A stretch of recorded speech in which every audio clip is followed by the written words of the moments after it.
স্মৃতি ইরানি পুরনো স্মৃতি ফিরিয়ে ফিরছেন লাইট, ক্যামেরা, অ্যাকশনের জগতে। কারো নাম যে নিজের কর্মজীবনে এতটা অর্থবহ হয়ে উঠতে পারে, কে আগে ভেবেছিলেন? 25 বছর আগে স্মৃতিকে ফিরিয়ে আনার চ্যালেঞ্জ নিয়ে ফেলেছেন সাস ভি কভি বহু থির তুলসী বিরানি।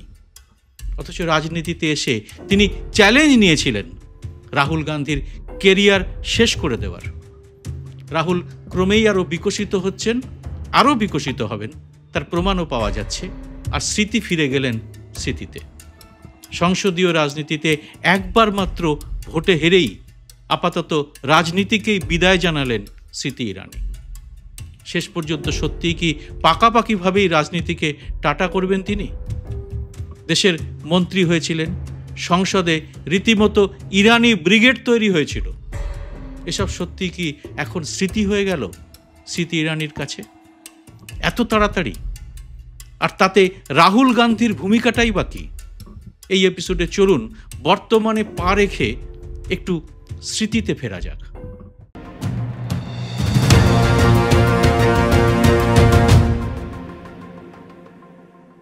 নমস্কার, সবাইকে স্বাগত। আমি সুব্রত বসু। মনে করুন সংসদে দাঁড়িয়ে প্রায় মস্তানের ভঙ্গিতে প্রবল চিৎকার করে মাফি মাঙ্গো সোনিয়া গান্ধী বলছেন স্মৃতি ইরানি। মায়ের বয়সী এক নেত্রীকে রীতিমতো তুই তুকারি করে সেবার প্রবল বিতর্কে জড়িয়েছিলেন বয়সে অনেক ছোট স্মৃতি। এই ফুটেজে স্মৃতির পিছনে রয়েছেন আর একজন অভিনেত্রী, লকেট চট্টোপাধ্যায়। ইরানি ব্রিগেডের তিনিও ছিলেন এক মাতব্বর। পশ্চিমবঙ্গে মোটামুটি একটি ভোটে হেরেও তারও কেরিয়ার এখন প্রায় সমাপ্তির পথে। তবে তিনি রাজনীতি ছেড়ে অভিনয় জগতে ফিরে গেছেন তেমন কোনো খবর আমার কাছে নেই। স্মৃতির অভিনয়ে ফিরে যাওয়ার খবর তাকেও উৎসাহিত করলেও করতে পারে। স্মৃতি ইরানির এই ফুটেজ যে সময়ের, রাজনীতিতে সম্ভবত তখন ছিল তার বসন্তকাল। মানে প্রবল দাপটে তিনি সংসদে আসেন এবং যান। সংসদে বিজেপির মহিলা সাংসদ এমনিতেই কম, কিন্তু তার মধ্যেই কয়েকজনকে নিয়ে ইরানি ব্রিগেডের এই হল্লাবোল সংসদের দৃষ্টি আকর্ষণ করেছিল অনেকেরই।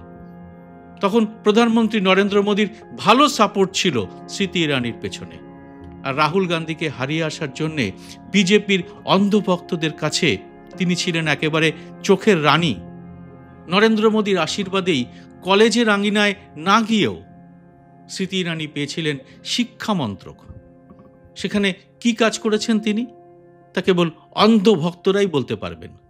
তবে সেখান থেকে তার ঠাঁই হয়েছিল মানব সম্পদ উন্নয়ন মন্ত্রকে, পরে বস্ত্র মন্ত্রণালয় পেয়েছেন, নারী শিশু উন্নয়ন মন্ত্রণালয় পেয়েছেন। কি যোগ্যতায় এসব পেলেন তিনি?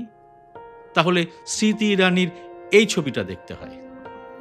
স্মৃতি ইরানি রাস্তায় নেমে পড়েছেন রান্নাঘরের গ্যাস সিলিন্ডার নিয়ে। তখন তার পেছনে তুলসী বিরানির ব্র্যান্ড মানে সাস ভি কভি বহু থির বিপুল জনপ্রিয়তা।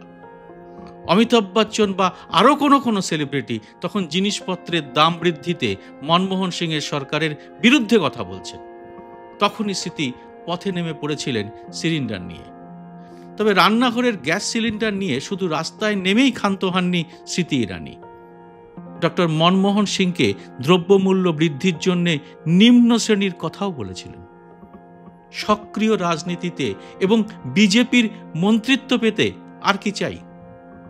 ডক্টর মনমোহন সিংয়ের মতো মানুষকে 12 ক্লাস পাস করা স্মৃতি বলেছিলেন, যদি দ্রব্যমূল্য বৃদ্ধির বিষয়ে কিছু করতে না পারেন তাহলে মনমোহন সিংয়ের উচিত হবে হাতে চুড়ি পরে ঘরে বসে থাকা এবং গৃহিণীদের কাছ থেকে শিক্ষা নেওয়া। ভাবুন, আর এই এক ডায়লগেই নরেন্দ্র মোদীর কাছ থেকে বিপুল নম্বর পেয়ে গিয়েছিলেন স্মৃতি ইরানি। আর তারপরেই 2014-তে নরেন্দ্র মোদী অমিত শাহের গুজরাট থেকে রাজ্যসভার মনোনয়ন পেয়ে একেবারে মন্ত্রী হয়ে গেলেন তিনি। সেই সময় বিজেপির আইটি সেল, আরএসএস এবং সঙ্গে গদি মিডিয়ার এক এবং একমাত্র টার্গেট ছিল রাহুল গান্ধী। নরেন্দ্র মোদীর প্রিয় স্লোগানই ছিল কংগ্রেস মুক্ত ভারত। স্মৃতি ইরানিদের কাজে লাগিয়ে সম্ভবত নরেন্দ্র মোদী ভেবেছিলেন কংগ্রেস মুক্ত ভারত তারা তৈরি করে ফেলবেন। 2019-এর লোকসভা নির্বাচনে সেই আশ্চর্য কাণ্ডটা ঘটেও গেল। আমেথির বহু মানুষ সত্যি হতভম্ব হয়ে গিয়েছিলেন ভোটের ফল বেরোনোর দিন। সত্যি রাহুল গান্ধীকে হারিয়ে আমেথির সাংসদ হলেন স্মৃতি ইরানি। কোন আমেথি? কোনো কোনো সংসদ ক্ষেত্র এক একজনের জন্য বিখ্যাত হয়ে ওঠে। রায়বেরেলি, আমেথি, গুজরাটের গান্ধীনগর, কলকাতার যাদবপুর বা দক্ষিণ কলকাতা, দক্ষিণের ওয়ানার, চিকমাগালুর বা উত্তরপ্রদেশের লখনৌ বা ইদানিং বেনারস। আমেথির সঙ্গে গান্ধী পরিবারের সেন্টিমেন্ট গত ৪৫ বছরে মাত্র দুবার চোট খেয়েছে। ১৯৯৮ সালে ভারতীয় জনতা পার্টির সঞ্জয় সিং সেখান থেকে জিতেছিলেন, যদিও তখন গান্ধী পরিবার সক্রিয় রাজনীতি থেকে দূরেই ছিল।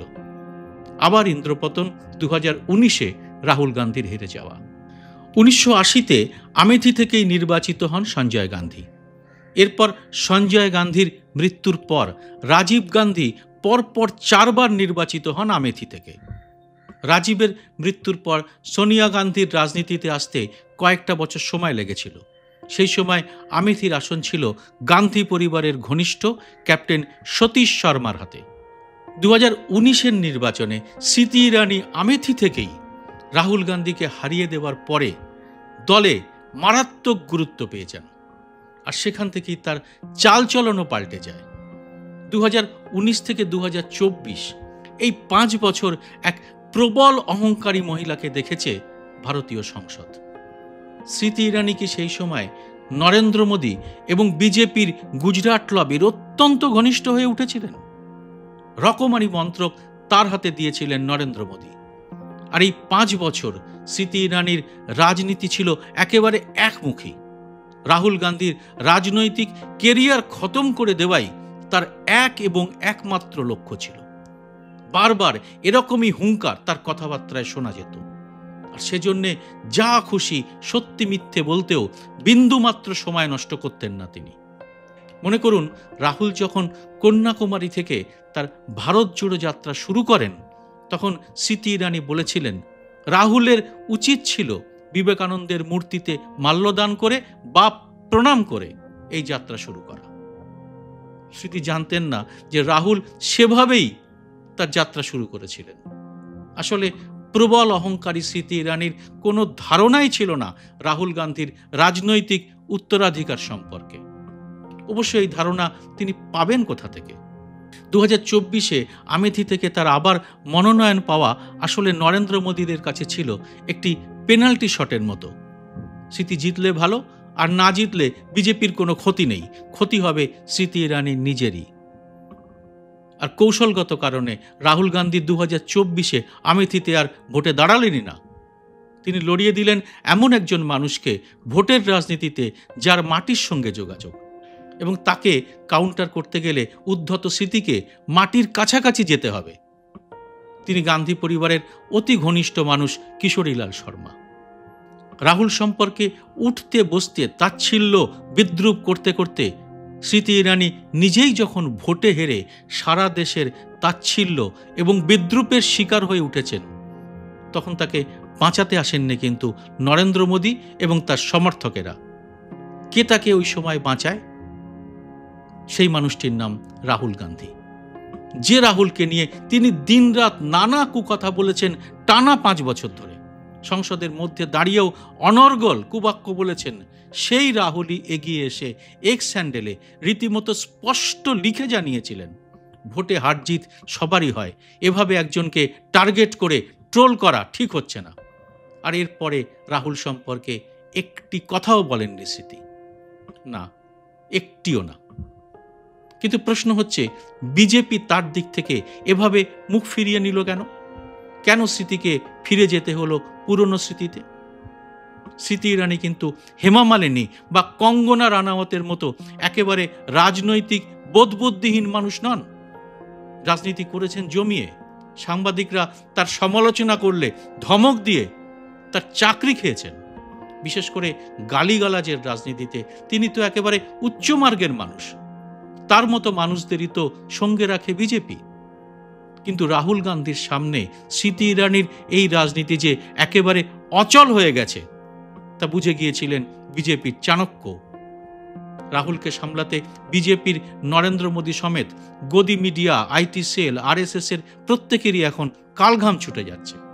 সেখানে স্মৃতি ইরানির উগ্র বেতাল কথাবার্তা রাহুলকে কাউন্টার করার জন্য আর যে একেবারেই কাজ করবে না, তা বুঝেই কি তাকে সরিয়ে দেওয়া হলো? স্মৃতি ইরানির রাজনৈতিক কেরিয়ারে কয়েকটা মন্ত্রক সামলানোর অভিজ্ঞতা রয়েছে, কিন্তু আমরা তো জানি এবং বিজেপির ঘনিষ্ঠ মহলও জানে এইসব তথাকথিত অভিজ্ঞতার কোনো মূল্যই নেই। কারণ যে কোনো মন্ত্রকের যে কোনো সিদ্ধান্তই এখন শুধু নেওয়া হয় নরেন্দ্র মোদীর কড়া নিয়ন্ত্রণেই। তাহলে স্মৃতি ইরানি করবেনটা কি? 2024-এর শেষ দিকেই মানসিকভাবে সিরিয়ালের জগতে ফেরার প্রস্তুতি নিয়েছিলেন স্মৃতি।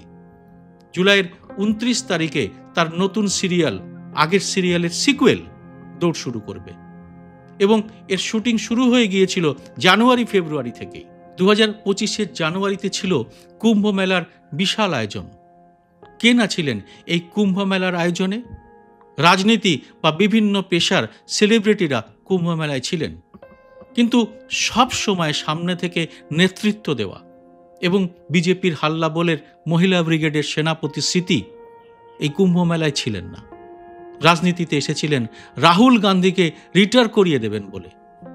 আপাতত নিজেই রাজনীতির ময়দান ছেড়ে ফিরে গেছেন তার পুরনো পেশায়। আবারও কংগ্রেসি নেতা এবং সমর্থকরা তাকে ট্রোল করছেন। এবারও হয়তো রাহুলই এসে তাকে এই ট্রোলের হাত থেকে রক্ষা করবেন। না, আমিও তাকে নিরুৎসাহ করতে চাই না, বরং বলতে চাই best of luck Smriti Irani. অভিনয়ের দ্বিতীয় ইনিংস আপনার শুভ হোক, তবে সেখানে আর কারো চাকরি খাওয়ার মতো কাজটি করতে যাবেন না প্লিজ। রাজনীতিতে অহংকারের কোনো জায়গা নেই, আপনি তা প্রমাণ করেছেন। আপনাকে দেখে আরও কেউ কি শিক্ষা নেবেন? জয় হিন্দ, সত্যমেব জয়তে।